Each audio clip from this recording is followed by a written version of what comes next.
Hello and welcome to today's Financial Clearance Workshop. This is the first in a series of presentations designed to help new students and their parents feel confident and prepared to start their college adventure at WallaWallaU University. We believe that God has big plans for you, and we want to do everything we can to help you feel ready as you gear up to start the school year with us. My name is Trevor Congleton, and I'm the Associate Vice President for Marketing and Enrollment Services. Today's presentation will guide you through the financial clearance process, and we'll be going step by step to make sure everything is clear and makes sense. Please feel free to ask any questions that you may have along the way using the chat box on the right side of your screen, and we'll answer them at the end of the presentation, which should take us about 30 minutes. If you'd like to download the slides that we'll be covering in this presentation, you can download them through the link in the panel on the right side of your screen. If you'd like to complete your financial clearance while you watch this presentation, go ahead and open another browser window now. And if you don't know where to start, that's okay. We'll help you get started in just a minute. Today, I've asked Carrie Butler, one of WallaWallaU University's financial aid counselors, to walk us through the process of getting financial clearance.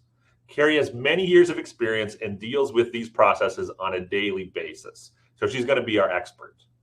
Mindy Coleman, our guest relations coordinator, is also here with us to make sure Carrie clarifies some of the finer details along the way and answers the questions she hears most often from new students. Okay, Carrie, take it away. Thanks, Trevor. Happy to be here. First things first, before we jump into the process, let me talk about what financial clearance is. Financial clearance is a process that all WallaWallaU University students go through every quarter.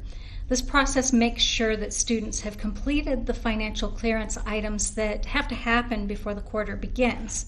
It verifies that a down payment has been made and that necessary financial aid forms have been completed. This process opens several weeks before the start of the new quarter, so you have plenty of time to complete it. And right now the process is open for fall quarter, so like Trevor mentioned, you are welcome to go through the process with us, and you can get that finished tonight. Go ahead and open another window or pull it up on a tablet or phone and follow along with us. To start, go to mywwu.wallawalla.edu and sign in. Don't worry, this is not a difficult process. Your first time through, it takes a little longer because you have more forms to complete and permissions to agree to. But after that, it's about a 90-second process once your down payment has been made. We'll be going slow and covering everything in great detail tonight, but it's really a very simple process. You'll get the hang of it. That's right. And while it's not difficult, your first time is slightly more complicated because there are several one-time permissions that it asks you about. It's going to feel like there are a lot of steps to look at, but keep in mind that during this presentation, we are going to be looking at every possible scenario. Most students won't see all of the steps that we cover because your financial clearance process is customized to your unique situation. Things will look different based on the answers you give, your financial aid, and whether you are an undergraduate student working on an associate's or bachelor's degree, or a graduate student working on a master's or doctorate degree. For any parents who are attending today, be aware that the screens you will be seeing are asking your student questions, not you. So when we say you, we're referring to the student. Your student is now the one in charge, and you are there to assist them. It's a team effort. Because financial clearance is vital to many other processes on campus, there is a very strict deadline. Every quarter, the deadline is 4 p.m. on the Wednesday prior to classes starting. If you don't have financial clearance by that date, you will be dropped from the classes you've signed up for. You will have the opportunity to re-sign up for the classes once financial clearance has been completed, but during that time it's possible that someone from a wait list will have taken your spot. So it's very important to complete financial clearance on time. So first things first, go to mywwu.wallawalla.edu to get started. Yes, go to My WWU and then sign in with your WWU credentials. Your username is usually your first name dot last name. If you're having trouble logging in, you can contact computer support at 509-527-2317, and they'll be able to help you reset your password. Once you are logged in, choose the Financial Clearance direct link at the top right of the page. You can also get to the same place through the High Point portal, which is in your Student App Center list further down the page. Click Start Financial Clearance. Choose the correct term. Usually there is only one term at a time that is open and available for you to choose, so that makes this an easy step. Next, choose the campus that you will be on. The choices available to you here will be based on your academic program. For example, only graduate students can see campuses in Montana, and only nursing students will see a choice for our Portland campus. Next, you'll choose your housing area. In College Place, that could be a residence hall, one of the university-owned houses or apartments, or living in non-university-owned housing. If you said you were in either a residence hall or university-owned houses or apartments, you'll now need to get specific as to which one you will be living in. If you are living off-campus, you will need to supply your off-campus address. If the computer tells you that the address you supplied is invalid, that means you need to verify the address and enter a correct address. On the next screen, you'll need to select if you'll be living alone or sharing the rent with another student. Most of our residence hall rooms, as well as our apartments, are designed for dual occupancy. The rent gets split between the two renters. If someone is living alone in a dual occupancy unit, they will have to pay a surcharge in the residence hall or the full rent in one of our apartments. If you're married and your spouse is not attending WallaWallaU University, choose yes, because you will be responsible for the full rent.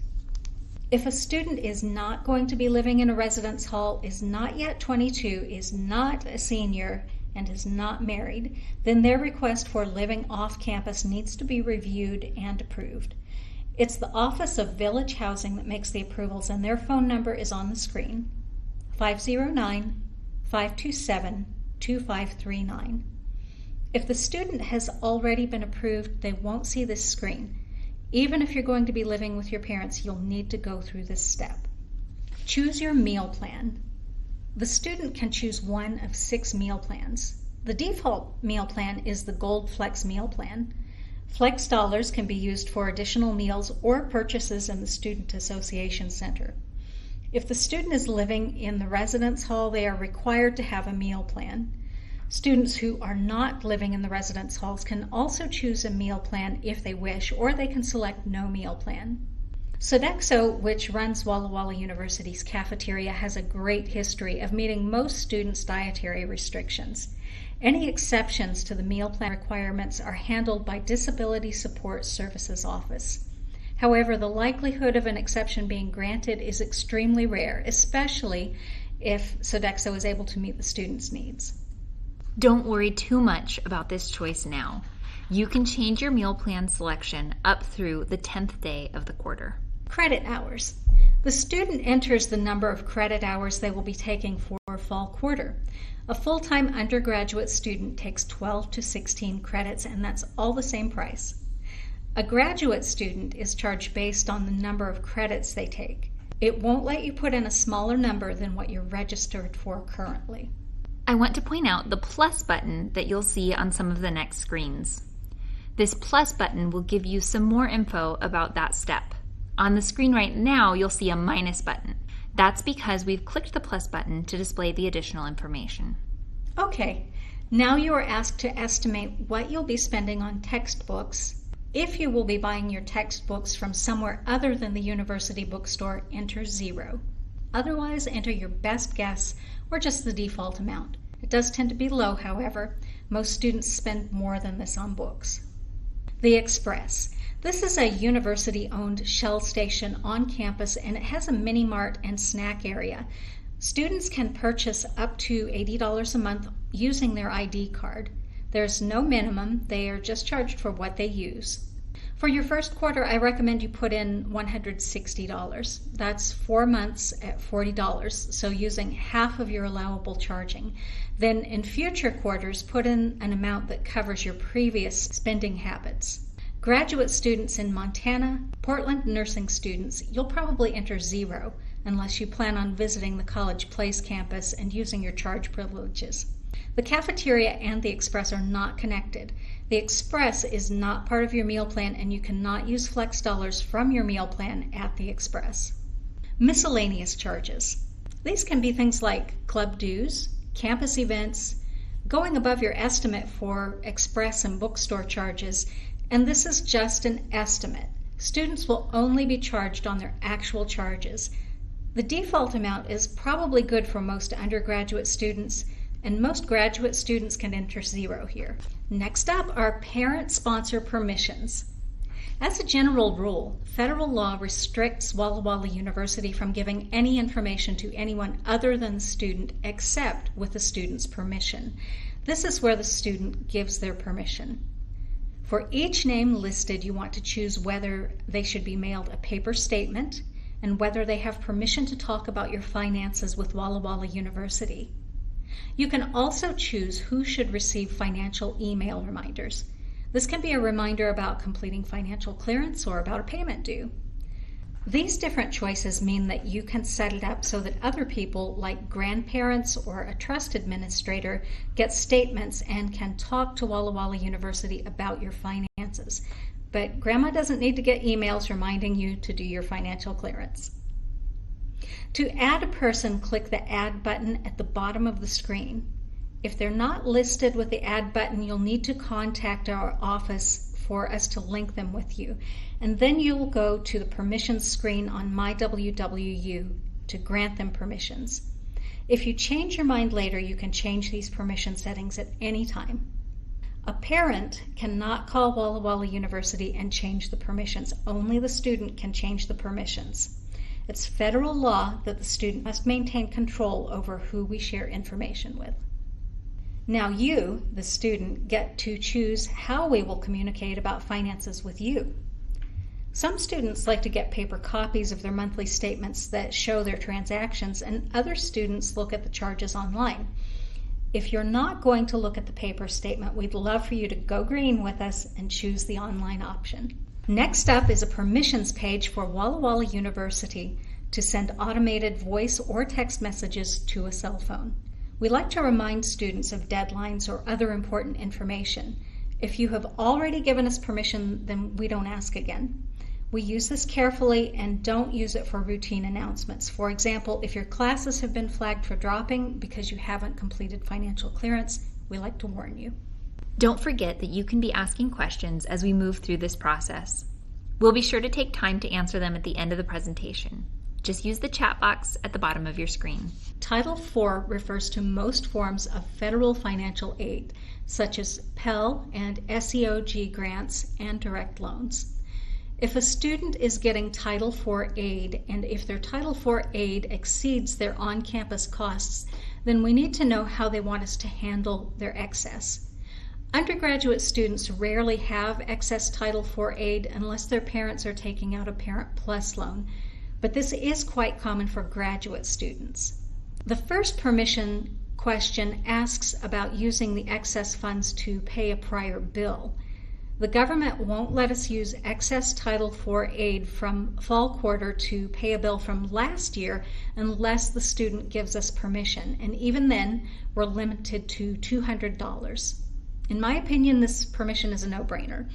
You're going to have to pay the back bill anyway, so make it easy on yourself and say yes. The next permission question asks when you want your money. Do you want it sent as soon as it's available, or do you want it sent when you ask for it? You have control on this. Some students prefer to take their excess funds over the quarter rather than all at once.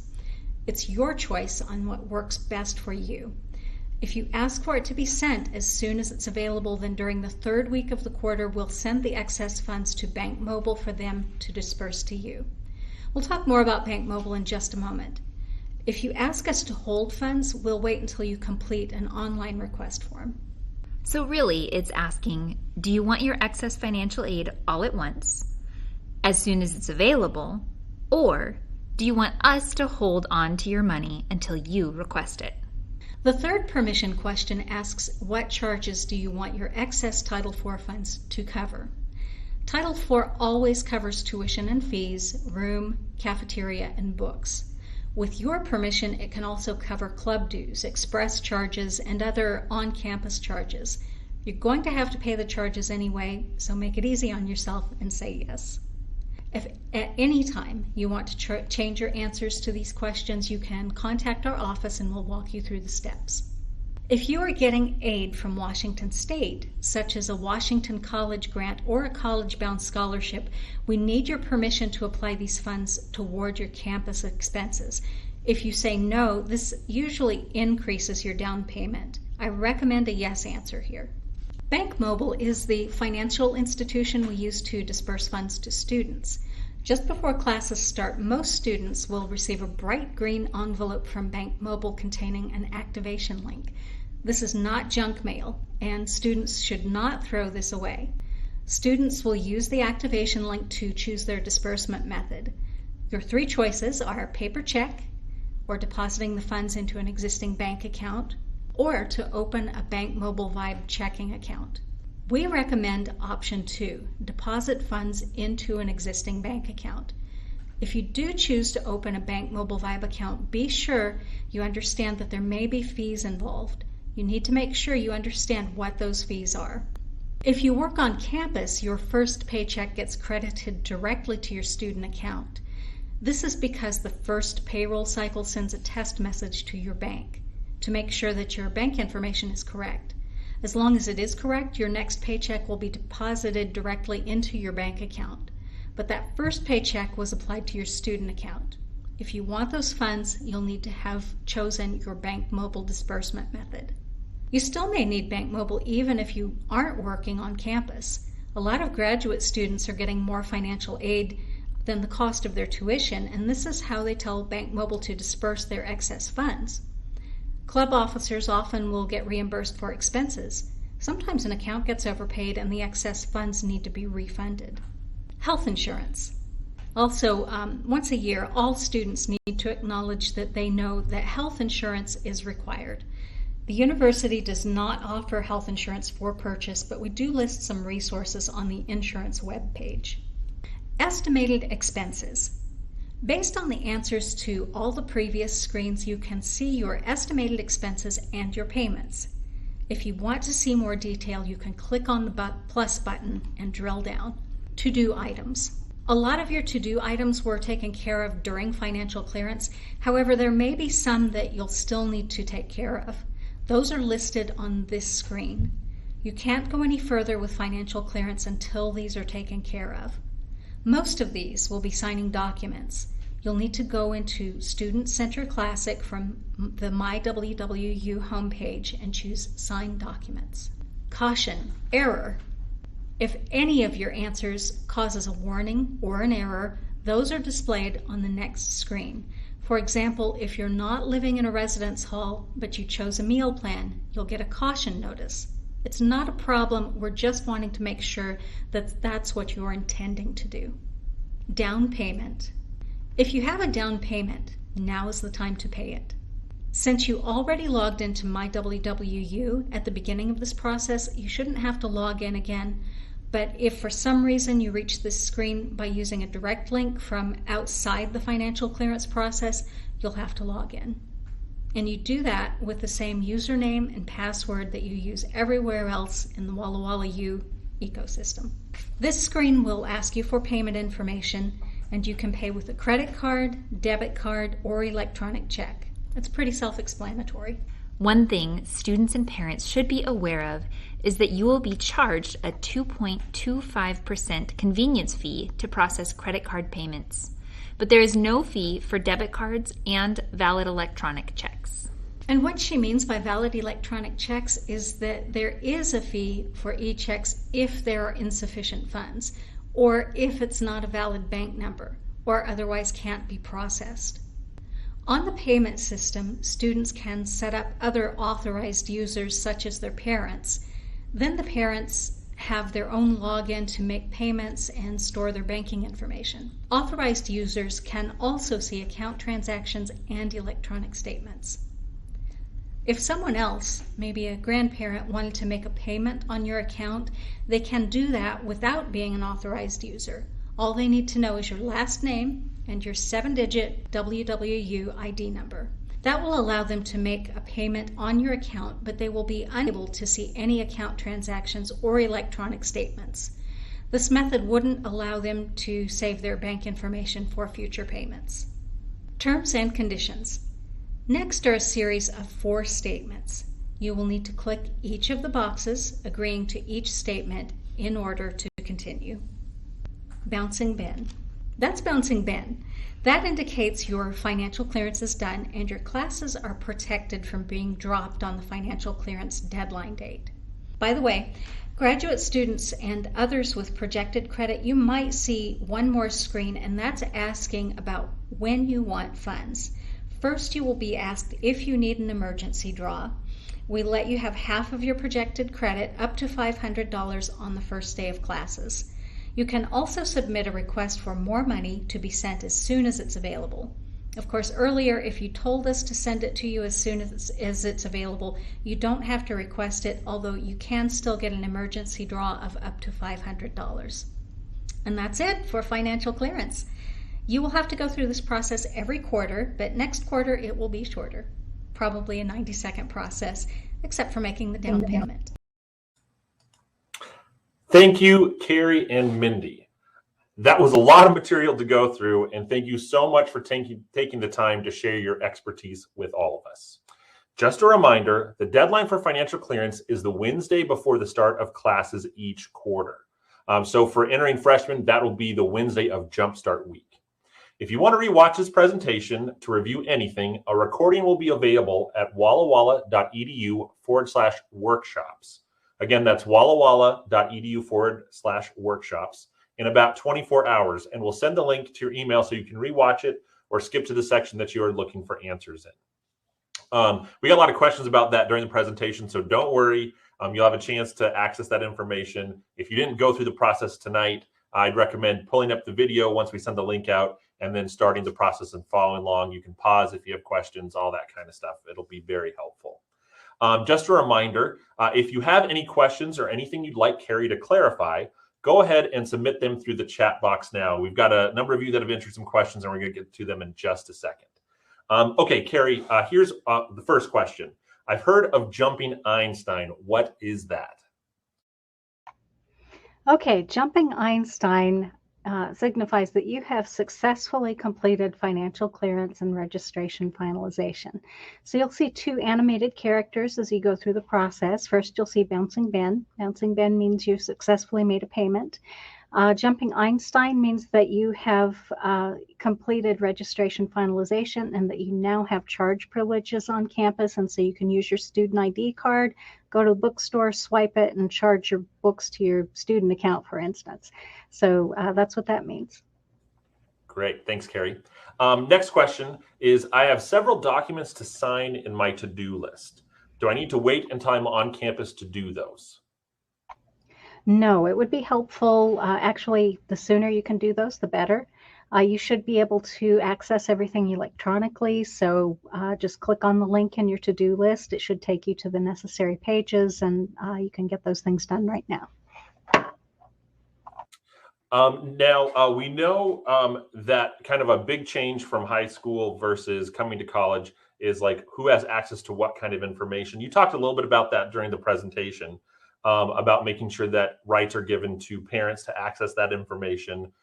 Anything you want to add on that, or did I cover it? I feel like I might have covered it. Really, the only people who we will talk to after, we can talk with your parents about your student account up until your first day of classes. Once you've gone to that first class, the only people we can talk to are people you've given us permission, delegate permission to speak with. Otherwise, we will only talk with you. Great. Thank you for that clarification, Carrie.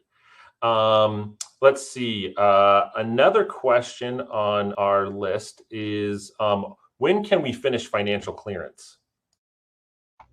Financial clearance is open now, so you can actually go online and complete financial clearance right now. It will be open on into September. I don't have the calendar in front of me, but basically the Wednesday before classes get started will be the financial clearance deadline. Great. Thanks, Carrie. Let's see. Question. Another one is, Do we use our student's username and password, or do we have our own? So I believe this is coming from a parent. Okay, your student will be able to set you up with permissions to get statements and emails and so forth. They can also set you up as an authorized payer. And when they do that, then you'll be able to log on with your own information, and you'll be able to see any account transactions that have taken place. Now, as far as their grades go, we can't discuss student grades with you, so you would have to talk with them about any grades or anything like that. But financially, yes, they can get you set up with your own information to log on to the system. Great, thanks, Carrie. Another question is, are there meeting times available with the financial staff before Jumpstart begins? Like if they came maybe Wednesday or Thursday, could they come in and talk with you guys? Yes, the office is open from 9 to 5, Monday through Thursday, and then open from 9 to noon. Actually, during financial clearance, during the autumn, we are typically here on Sundays as well. So you can just stop by. Some people make appointments, but really, if you just drop in, usually it's not more than just a few minutes wait, and you can see a financial counselor or somebody who can help you with your questions. And Carrie, I'd imagine too that you'd recommend, like, if anybody has any questions, they don't have to wait until then to contact the financial aid office. Financial aid office and financial aid counselors like Carrie are available during normal work hours and 8 to noon on Friday. And they're there to help assist with any questions you might have. So I'd recommend don't wait and put it off until right before you come. The earlier you tackle it, the earlier you get your questions answered, the better. Let's see. Next question. We got a couple about asking about if the presentation was recorded, which I already let you guys know that, yep, we should be good for doing that. And we'll send you the link out. Let's see. Another question scrolling up. Please explain in more detail how other authorized uses are set up for payment. There are actually specific instructions online that you can follow step by step, but really anybody who has the student's ID number and last name can make a payment to the student account. But if you are set up as an authorized payer, you'll be able to get logged on and see more information about the account. But really, it's pretty self-explanatory. If you get on, go to WallaWallaU.edu and you look at the upper right quadrant of the page, you'll see a little grid or a little waffle you can click on that has quick links. One of those is going to say make a payment. You click on that and the system's just going to guide you through. Great. Thanks, Carrie. There's a question about somebody said that they didn't have a roommate yet for the residence hall and if they were likely going to be in Conard. I know that the residence hall staff are working really hard right now trying to pair up students that maybe don't have someone yet. And so don't just be patient there. And hopefully in the next couple of weeks, they're going to have that all figured out with who your roommate will be, give you that information so you can call and chat with them and figure that out. But there's a little bit of a process. And so they kind of have to wait till they get a good amount of students that are in the same situation that are looking, because we want to make sure you've got some selection options. In terms of if you're going to be in Conard, that's our women's residence hall. For those of you that don't know, typically it's for our underclassmen in that one, and then Foreman tends to be for our upperclassmen ladies. So most likely you'll be in Conard unless there's some kind of a fluke that there's a room open in Foreman, or if you get paired up with a student that is sophomore, junior level, you might get in Foreman. So you just kind of have to wait and see. Let's see. Next question is the cafeteria open 7 days a week? I'll answer this one, Carrie. Yes, during the school year, the cafeteria is open 7 days a week. Almost all the meals, I think that they start at like brunch for Sabbath, and then also brunch at lunch. But during the typical school year, they're open at like 7 a.m. So you can make sure you get those meals taken care of. All right, next question. This one's for you, Carrie. Will scholarships automatically show up on the student's account? And I guess that this would depend on what scholarships you're talking about, right? Right. So scholarships that are coming from WallaWallaU University will be awarded automatically. So if you got the Achievement Award, if you got, if you have an out of area grant coming, or anything from WallaWallaU, you don't need to go through a separate application process. It'll be part of your financial package. Now, you won't necessarily see those things post to your student account right away. It's going to be about 3 weeks into the quarter before you see that going on. But yes, they will just automatically go onto your student account, and you don't have to do anything else in the process. Great. Now, if you have outside scholarships, be sure and let us know so we can get those included as well. Yep, those would be important if you're getting the outside ones. Make sure you let us know so we can make sure it gets put in your account. Next question is, how do I pay the enrollment fee? I can take this one. The enrollment fee is a $200 non-refundable fee that students pay once they are planning and know that they're going to be here for fall quarter. By paying that, it unlocks your ability to be placed into classes for fall, as well as sign up and reserve a residence hall room. So if you haven't paid your enrollment fee yet, I'd highly encourage you to do so. And we also think it's important for you to make sure that you've had a chance to look at your financial aid plan before you've paid it. Without fail, every year I end up having 1 or 2 family people that didn't look at their financial aid plan and didn't really have for sure that they were coming and they were asking for their enrollment fee back. But like I said, it's non-refundable. So make sure you're locked in, you're good to go. Then you can go ahead and pay that. To pay that, you just go to wallawalla.edu/enroll fee. So ENROLLFEE. And it's one word, enroll fee. And you'll need your student's ID number. So make sure you have that available. And I think you actually need to log into MyWWU to do it. So they'll want to be there as you pay that to make sure we can directly put it onto their student account. Let's see. Another question is, does it matter which hall I choose to live in? Not really. If you're a guy, you're most likely going to be in Sittner Hall. And if you are a young lady, you will most likely be in Conard.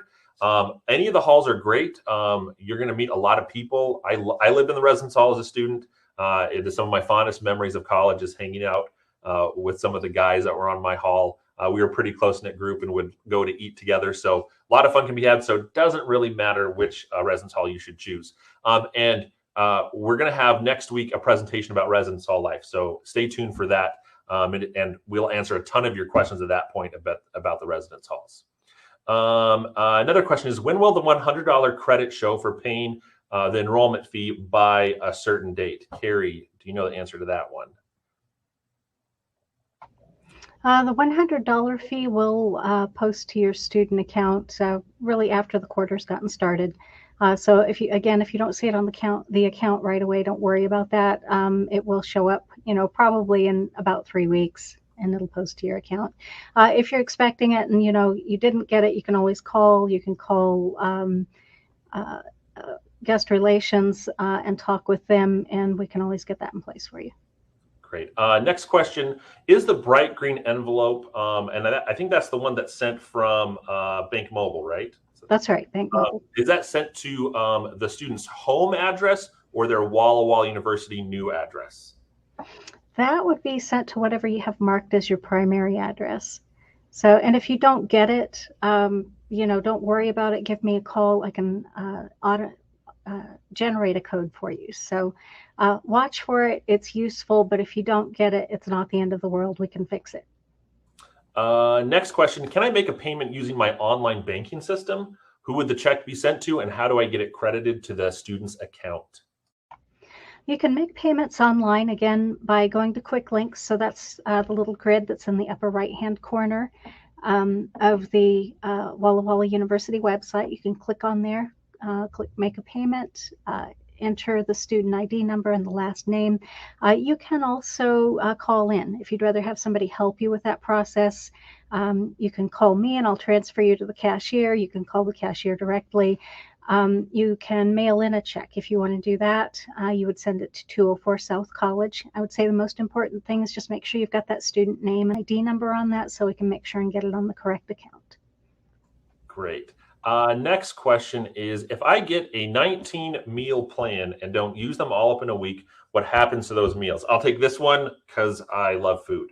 How that works is if you don't use those meals in the week, you lose them. So I would strongly suggest, if you are a penny pincher like myself and you want to get the most out of your money, make sure that you are scheduling yourself and you're disciplined about eating those meals that you've signed up for. It's going to be really important to make sure you get the most out of your funds. And like Carrie had mentioned, if in a later quarter you realize that, hey, maybe I don't need that many meals, that kind of stuff, you can always adjust your meal plan to reflect more accurately what it's going to look like. Carrie, you'd recommend, right, that they kind of take that middle plan that's the automatically chosen one, because it's a nice middle ground where it's not too many meals and it's not too little. And then based upon like how you're feeling about using those meals through the quarter, you can always adjust that stuff later. Right? Would you recommend that? Right. I'd say it works for 99% of the students. I'll see students who take less or more, and later on they adjust to Gold Flex. So you do have the first 10 days. So if you know at the end of 10 days you want more or you want less, you can adjust then. We do have that 1% of young men that have a voracious appetite and like to eat more. True. Next question is, it's related to a financial aid plan that somebody got that's got some loans on it. They're wanting to, looks like, cancel those loans so they don't show up on this financial clearance process. How do they go about doing that? I would recommend just getting in touch with the loans department. So you can call them at 509-527-2333, or you can just email loans. I want to give you the right address here, and I don't have it in front of me, but I'm sure you can find it easily on the website. Send them an email. You can call me, and I'll put you through to loans. So, but it's easy enough. You just have to request it. No fancy process. Oh, we can't hear you, Trevor. You know what? I unclicked my mute button because it was on. Okay, so this next question is related to admissions, so I'll take that one since that's more my world. What if someone submitted a reference form, which students need in order to finish their enrollment at the university, but at the time I didn't have a WWU student ID number? What happens to the reference? So generally, if somebody submits a reference and we don't have like any information on the student, we can't usually connect it. We try to go back and look at those every once in a while to see if all of a sudden that person has applied and it's shown up. But the easiest way is just contact the enrollment office. You can see over there, enrollment services is 509-527-2327. Just give us a call, ask to talk to a recruiter, and we can check to see if we have your reference on file. If we do not, it's as simple as sending them a link. And that's just WallaWallaU.edu/reference and having them fill out a new one now that you've got your student ID number. Let's see. Next question. This is about loans again. Carrie, if I'm planning to take out a student loan, does WallaWallaU University offer student loans, or are you able to recommend student loan lenders? Okay, and just to go back quickly and touch on a previous question, the email address is student.loans, plural, at WallaWallaU.edu. Now, as far as additional loans go, I would expect that you'll get your federal direct loans. And then we do have loans through the university for students who are showing unmet need and who need some additional assistance. So that would be something that we could look at. As far as outside lenders go, we're not allowed to recommend any particular lender, but if you want an idea of where to get started, there is a list of the lenders we've worked with the most recently. So you can go to loans.wallawalla.edu. That'll give you a list of the private lenders we've worked with the most recently. But we will work with any lender, your local bank, whoever you find who you want to work with. Great. And great questions, everybody. You guys are submitting lots of really good ones that are important to clarify. So thanks for doing that. Next question is, if I underestimated the amount for the Express or for textbooks, will I continue to be able to charge after I exceed my estimate? You can charge after you've exceeded your estimate. Just be aware that you'll need to pay that off at the end of the month. And with the Express, like, are they capped at the 80 and they can't charge more than that, or can they charge over that? Just to clarify that particular area. You can use your student ID to charge up to 80 a month, but if you want to charge beyond that, then you're going to need a debit card or some cash or some other way, because it will limit at 80 if you're charging to your student account. Yep, the cash is good. Cash is definitely good. Express, which is the Shell station, for those of you who don't know, that's located on campus. It's owned and operated by the university. Next question, if a parent or grandparent makes a large payment towards tuition and then the student for some reason withdraws from classes before the deadline, would the refund go directly back to the relative or to the student? Good question. When we're looking at situations like that, we try to look at where the credit's coming from. So if it's from a grandparent or a parent, then we're going to contact you about what's the best way to send that refund back to you. Now, if you send us a letter or an email and you say that it's okay to give it to the student, then we'll do that. But we're going to look for the person who made the payment first and send the refund to them. Great. Next question is, can you please explain what federal work study eligibility is? And is it okay if you get a job that is not work study? Okay, federal work study eligibility, basically there are different funding sources that you can be paid from. And federal work study is one of those sources. So you may have, a job and you'll get paid the same amount based on the amount that you've worked. But if you have work study eligibility and it's a job that has that kind of funding behind it, then those funds can come from that resource. But even if you don't have federal work study eligibility, you can still work and earn just as much. Work study eligibility just really opens up more job opportunities for students. And we always say, if you can get a job, lock it in, and make sure you're working an appropriate number of hours for the credit load you're taking. So if you're taking 16, we usually recommend anywhere between like 8 and 12 hours about. It seems to be an appropriate workload where that doesn't really affect your grades, but don't work much more than that unless you really know what you're doing and you can make sure you're going to be successful in your classes. Next question is, how do I know if I'm qualified for the National Merit Scholarship Award? So I'll take this one because I live in scholarship information as well as Carrie does. How the National Merit works is you would have been notified about that. It's based upon your junior year of high school taking the PSAT and how well you do on that as compared to your peers. And so if you took that and you were to be a National Merit semifinalist or finalist, they would have reached out to you letting you know that. So if you didn't get that or you didn't take the PSAT, likely you are not a National Merit Scholar.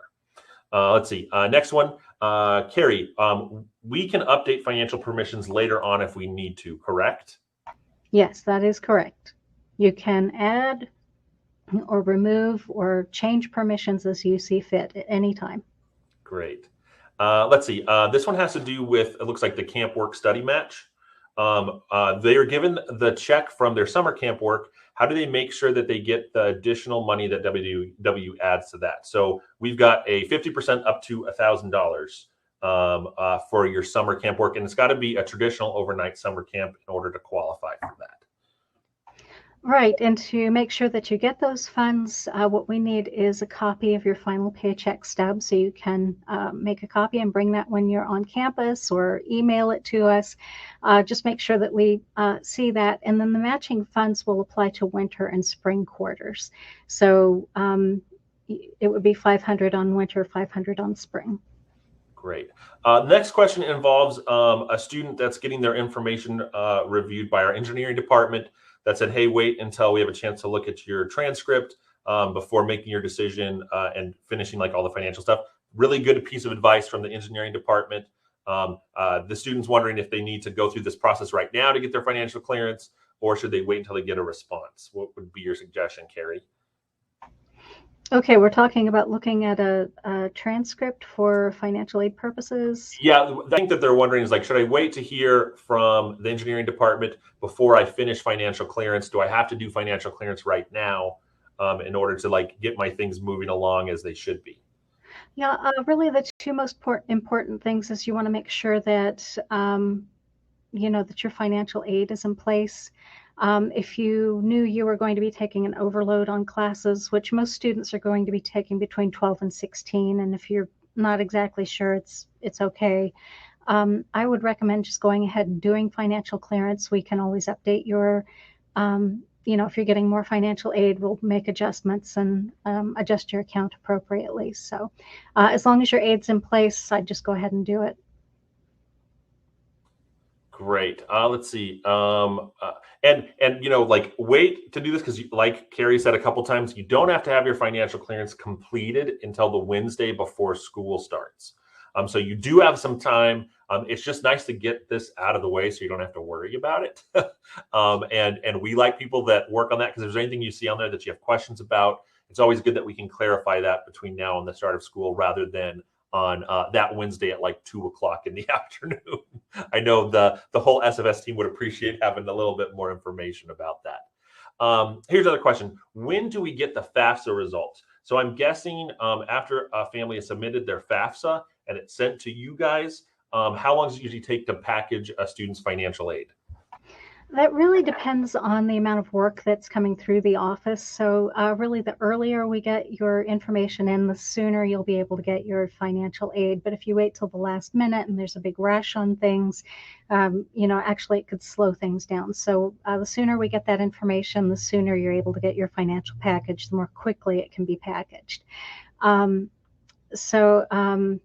And again, because everything's manually calculated and processed and everything, that does depend on the workload. But it usually takes about 3 to 5 days for the FAFSA to get here. And then I would say sometimes just within a few days, you'll get your financial package. Sometimes, it might take a couple of weeks, and you can always call and check with us. Also, be sure that you've done your undergrad or your graduate financial aid application, because sometimes that'll hold up the process. So that's actually a really short application. That's an institutional one. It's specific to WallaWallaU, but we do need to get that information. So just check and make sure you've done that as well. Great. All right. So while you were answering that question, I was looking up an answer to another question that somebody had. The question was, when and to whom and how do we submit the tuberculosis test results? So students are required to fill out a tuberculosis screening form, which they can do that online on our campus health website. So if you just go to the main page, actually, let me just copy and paste it in the chat. There we go. And everybody should be able to see that. I just posted it. You can click on that link. You can go there to the campus health one, and it talks about requirements for freshmen and transfer students. The second one down after your immunization history is the TB screening form. Not all students are required to take a TB test, but if you are required to, based upon after your submission, they contact you and say, hey, you're going to want to make sure you do that. You will want to send that test result to our campus health email address, and that's campus.health@wallawalla.edu. And I also am sending that to everyone. Good question. Okay, next one is, can a student get denied going to class based on missed payments or too much debt? Okay, your tuition and your costs get paid off on a quarter-by-quarter basis. It's good if you can make the monthly payment. The payments are usually on the 25th or around the 25th. Any unpaid amount of that payment it would, if you go past the end of the month, it is going to accrue a small finance charge on that. You wouldn't be kicked out of class, but you wouldn't be able to complete clearance for the next quarter until you got everything paid off for the previous quarter. So a lot of times they can still continue in their classes to finish out, because we don't really want to penalize a student that heavily and be able to not complete their classes, but it will hold you up from finishing your financial clearance for continuing quarters. So that'll be important to make sure you try to stay up on those. And it's always better to stay caught up than to get behind and then try to come up with the money at the very end. Yeah, and stay in touch. I mean, if you have difficult circumstances or you need help with something, call and let us know. Talk with us. We want to help you work things out. And that's why we're here. Yep. Next question is, with the meal plan, Carrie, what do Flex Dollars purchase and allow you to get? Okay, Flex Dollars allow you to go down to the student center. Maybe you just want to grab a sandwich and a smoothie and run to class. So you can use your Flex Dollars to make those purchases down at the SAC. Or if your best friend visits you on campus and you want to purchase a meal on your student ID, you could use those Flex Dollars to get a meal for a friend, or just purchase an extra meal yourself. Yeah. Or maybe you wanted to be kind to your parents if they came and visited you and pay for their meal. That'd be a nice gesture. Let's see. Next question is, if we mail a check, can we pause the financial clearance process while that check gets mailed? Well, the financial clearance process is going to continue. I mean, it's not going to stop. If you have some unusual circumstances, again, call us, but try to avoid waiting until the day before or something like that, and then saying, "Oh, the check's in the mail." That kind of makes things difficult on everybody. Yeah, if you can mail the check ahead of time, we can get that processed and get that on the student account. We can usually do that pretty quickly. But yeah, we can't pause the financial clearance process. It's going to happen. Or the financial clearance deadline, it's going to happen. Yep, like that Wednesday before school. So that's why talking about it now, sending those checks, figuring that stuff out is good to do right at this particular moment. Let's see. Another question is, how does the WallaWallaU University loan get paid back? The WallaWallaU University loan is something that you would have a 9-month grace period on. After that time, you would need to begin paying it back. I actually feel like I need to talk with our loans department and get some more specifics about that. But I believe we're working with university accounting services. So typically when you're repaying a loan after school, you're paying it back to a lender. So my assumption is that you would actually be repaying to university account services. But again, you would have that 9-month grace period, which is longer than most student loans. Gives you time to find that job after graduation and start making a steady income. Mm-hmm. Let's see. Another question is, how would I find jobs around campus? I'm going to send a link right now. If you go to wallawalla.edu/job scene, one word, JOBSCENE, there will be a list of what jobs are both currently available on campus and will be available in the fall. As we get closer to fall, you will see more and more jobs starting to pop up on there as we're looking for people. And we know what exactly our fall situation looks like with employment. What I always tell students, a couple things that you want to make sure you do. Make sure you're checking that probably at least once or twice a week. And anything that looks like it would be something you'd be interested in, I'd say apply for it. There is a student employment application that you will need to fill out. That's standard for the university everywhere. And then I would also recommend filling out your own resume. And then you can see who the contact person is. I would say reach out to that person. See if you can call them or send them an email telling them you're really interested in the job. That will help to elevate your status beyond just telling our student employment department to send your student employment application without any kind of follow-up. I hire a lot of student employees throughout the year, and we really like the ones that go above and beyond just doing the minimum, because chances are you're going to do that when you work for us. Carrie, any other thoughts about finding jobs around campus? There's also some jobs that we'll post that are in the area off campus that you can find. I also suggest, doing that since we're a pretty big college town and college place in Walla Walla. We're used to having student employees that work for a lot of different places. Obviously on campus is a little bit easier because you don't have to travel to and from the place as much. You can just walk there. But, if you can find a job, we really strongly recommend it. Yes, and if there's a certain area you're interested in, a certain department you want to work for, maybe you have experience as a lifeguard, or you're interested in IT, even if there's not a position available at the time, it's always good to just step in, introduce yourself, make your interest known.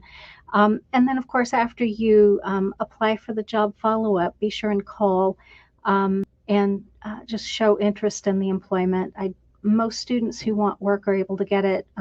I've seen some students, though, it's like, well, I filled out an application and I didn't get a job. You do need to pursue it a little more than that. But yeah, those would be my suggestions. Great, thanks, Carrie. Next question is, what health insurance resources are there for for like an out-of-state student? So I'm going to go put in a link. This is from our website as well, that talks about some different recommended insurance people you can check with. The biggest thing is you need to make sure you have a local provider for the Walla Walla area. All students are asked in the process of finalizing their enrollment to make sure that they know that they are required to have insurance to be here, and they have to mark yes or no. But I'd recommend going to that website, looking to see what health insurance is available in the area, and then hopefully you'll be able to find something that works there. Let's see. Next question is, it does not appear that financial aid awarded, such as subsidy, grants, scholarships, appear in the financial clearance process. Is this correct? If so, how can we find out what our quarterly payments will be?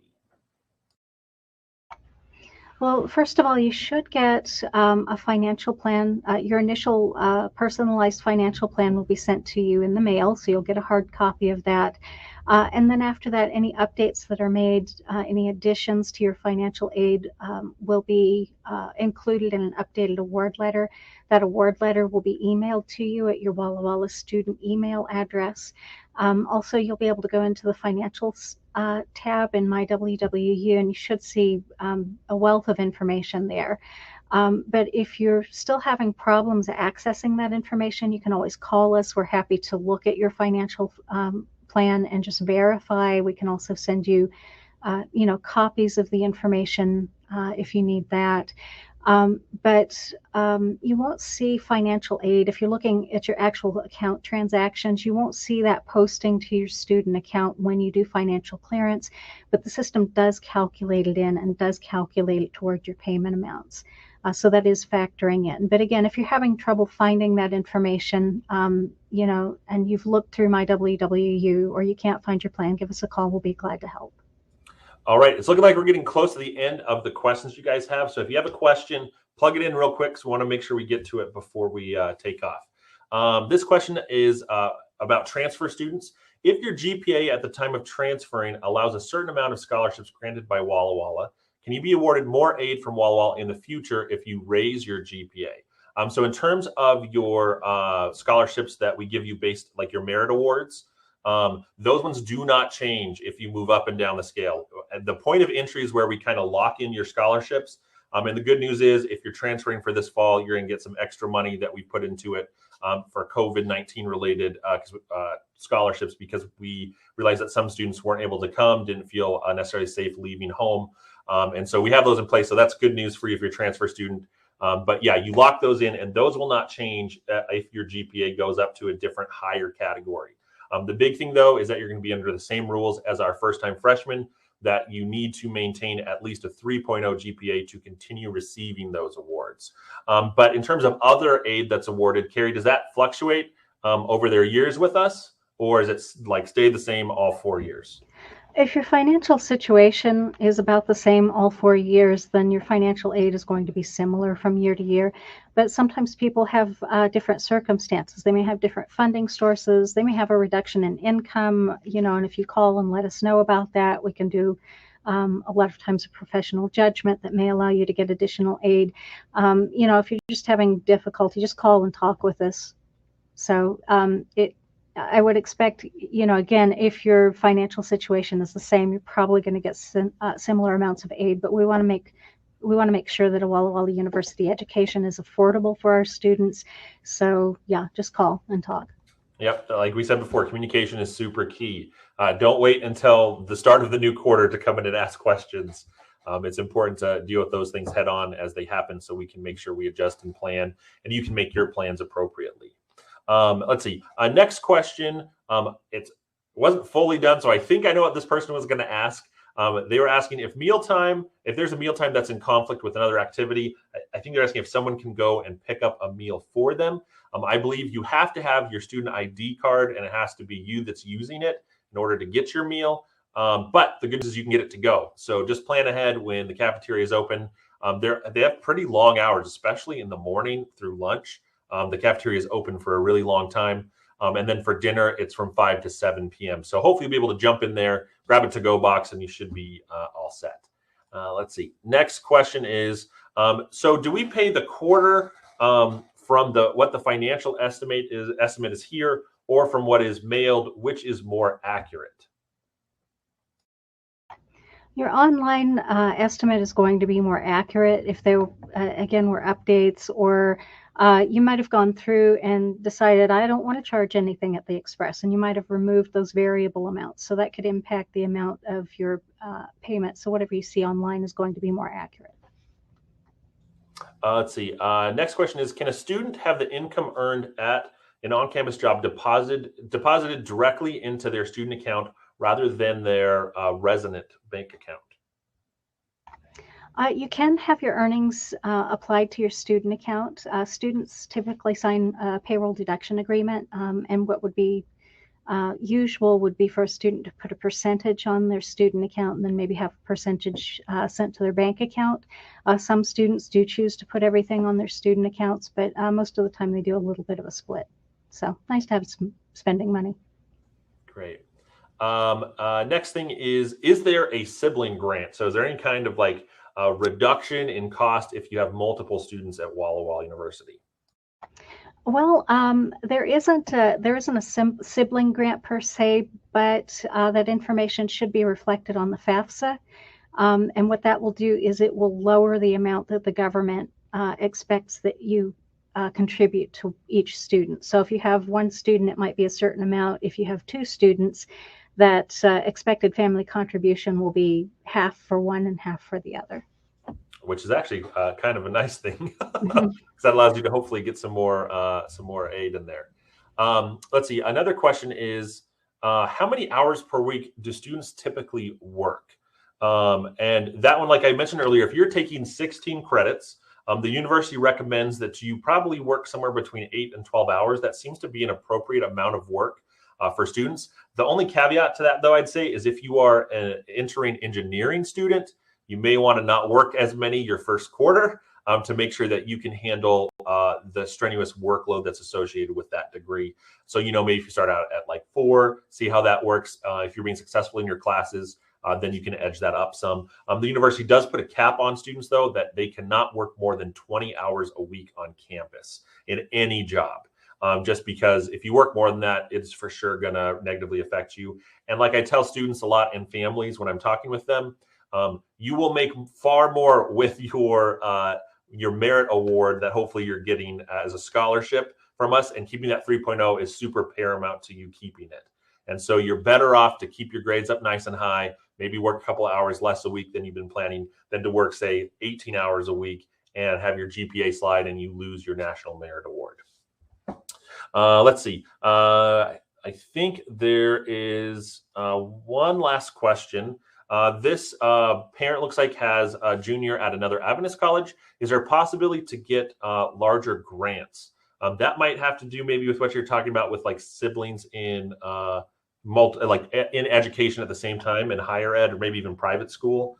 And Carrie kind of mentioned and talked a little bit about that there's a possibility when you fill out your FAFSA that the amount of out-of-pocket money you should be spending should be split in half rather than doubled, right? Right. So that'll be split in half. When the expected family contribution goes down, then that leaves more room in the budget for financial aid to be awarded.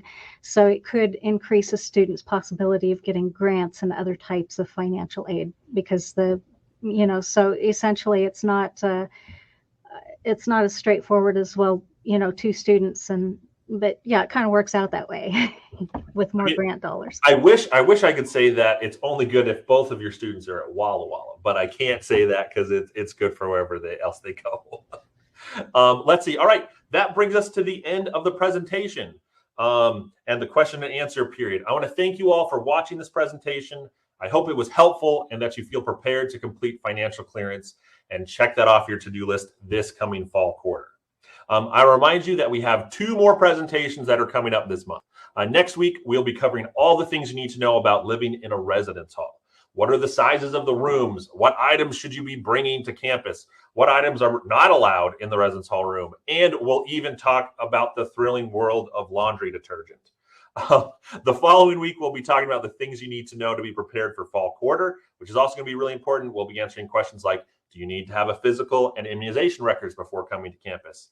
How do you get your student ID card? If you haven't already registered for either or both of these presentations, you can do so at wallawalla.edu/workshops. We'll also be sending out some reminders just like we did for this one. I should have got an email just today for all the different ones. So make sure you sign up for those. We have a great time chatting with you guys, answering your questions as we go through it. Also, if you haven't yet had the chance to visit our campus, I'd highly encourage you to do so. You'll have the opportunity to visit us either virtually or in person, depending upon your preference. During your visit, you'll be able to take a tour of our campus, meet with academic departments you're interested in, and talk with our admissions team. And you may even get all your financial questions answered and could possibly meet with Carrie, if you're lucky, on a one-on-one appointment with a financial aid counselor. You can learn more about the virtual and in-person tour options at WallaWallaU.edu/visit. So make sure you go there and sign up. It is not too late, although they've been pretty slammed with visits this whole summer. So if you want to get a spot, I'd say do it now. We'll make sure we can get those running for you. We'd also love to have your feedback about today's presentation. When we sign off, please take a moment to fill out a brief survey at WallaWallaU.edu/comment. Again, that's WallaWallaU.edu/comment. We would really like to know what you thought and how we can make this presentation better. We read all of your suggestions, and that's actually helped make this presentation really good. We've been doing these for about probably 8 or 9 years, and we continue to refine them. So that's because of feedback from you guys. Also, if you think of something you forgot to ask us, you can always give us a call at 509-527-2815 or email us at info@wallawalla.edu. You can also direct message us on Instagram or Facebook, and we'll point you in the right direction. A huge thank you to both Carrie and Mindy for their time this evening. Also, a big thank you to Aaron Nakamura and to Jennifer Boyko, who you haven't seen, but they're helping to run the presentation behind the scenes. So thanks to them. And thank you to all of you that joined us this evening. We look forward to you being a part of our family this fall quarter, and we hope you have a wonderful night. Take care.